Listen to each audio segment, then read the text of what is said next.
work entitled Number 1 for 12 Instruments begins with a body of material that is precisely defined and notated. Gradually it moves out into an area of improvisational freedom. When the maximum point of freedom is reached, a process of stabilization occurs to the end. Here now is David Reck's Number 1 for 12 performers. Robert Miller is the pianist, and the ensemble is under the direction of Gunther Schuller.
To discourse tonight on any specific. And as usual, the solution lies in careful listening and not listening for the familiar.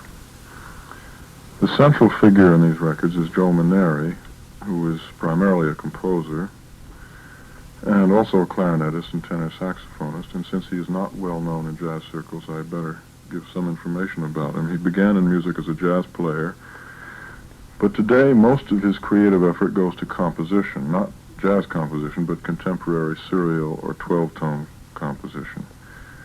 Several of his non-jazz pieces have been performed in New York, and he's now working on a piano concerto commissioned by the Boston Symphony, which is a break, of course, because in general, our symphony orchestras don't commission very many lengthy avant-garde works.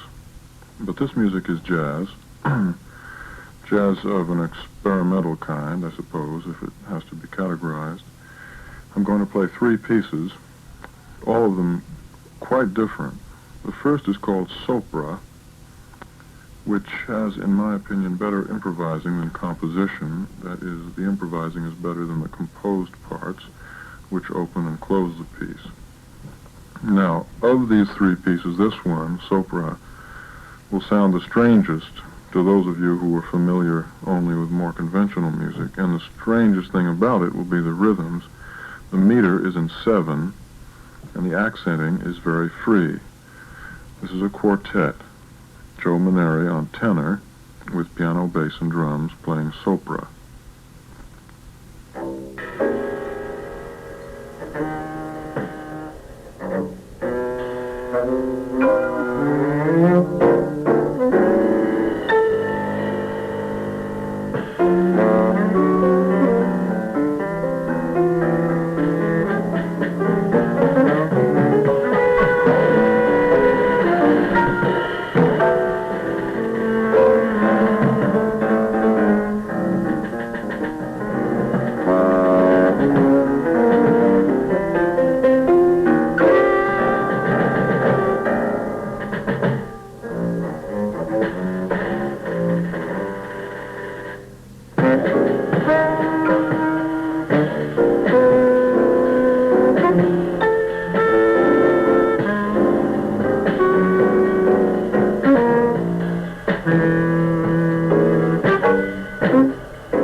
Besides Joe Maneri on tenor, Don Burns was on piano, John Beal on bass, and Pete Dolger on drums.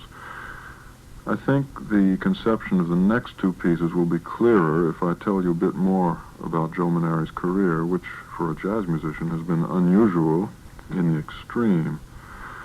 As I said before, he began as a jazz musician. This was in the days of the great bebop upheaval, and he was very interested in the more unusual or advanced aspects of the music. In fact, Dizzy Gillespie, who was then considered unusual and advanced, offered him a job when Joe was only about 17 or 18, a job he refused because, being so young, he says, he was simply frightened. But as many budding jazz musicians eventually find, jazz offers very little in the way of financial security, and these days Joe makes his living as a teacher and following the life of the average New York musician, playing the rounds of weddings and so on, with one very odd and unusual exception, which is this. He discovered years ago that the only jobs of this type which permitted the musicians to improvise and to play music of quality or originality were the Greek jobs, strange as that may sound. And since jazz seemed out of the question to him commercially, he started playing Greek music. Although it's interesting, he says, the Greek scene is almost as hard to break into as jazz. He wasn't accepted, he says, for 4 years. He wasn't trusted because he wasn't a Greek.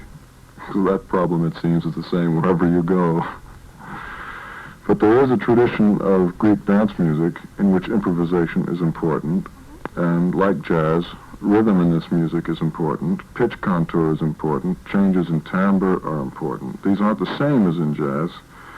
That is, not the same kinds of rhythms, pitch contours or tone, but at least these are the same dimensions of music which are emphasized. Another thing about this is the meters. This music is often played in meters 5 or 7 and so on, which are very unusual in jazz. So in these next two pieces, the unmistakable Oriental quality is this Greek influence. In fact, the first of the two, called After Myself, is very Greek, as much Greek as jazz. What it is a Greek meter, again 7, if you count 1, 2, 3, 1, 2, 1, 2, 3, 1, 2, you have it. And a Greek type of melody, which is Joe Maneri's original melody in that style. And a partly Greek, partly jazz kind of phrasing and intonation, all, however, used in a much more contemporary and freer and more jazz-like conception than you find in the Greek bands. The piece is based on a 5-bar phrase which repeats around like a chorus. Here Maneri is on clarinet.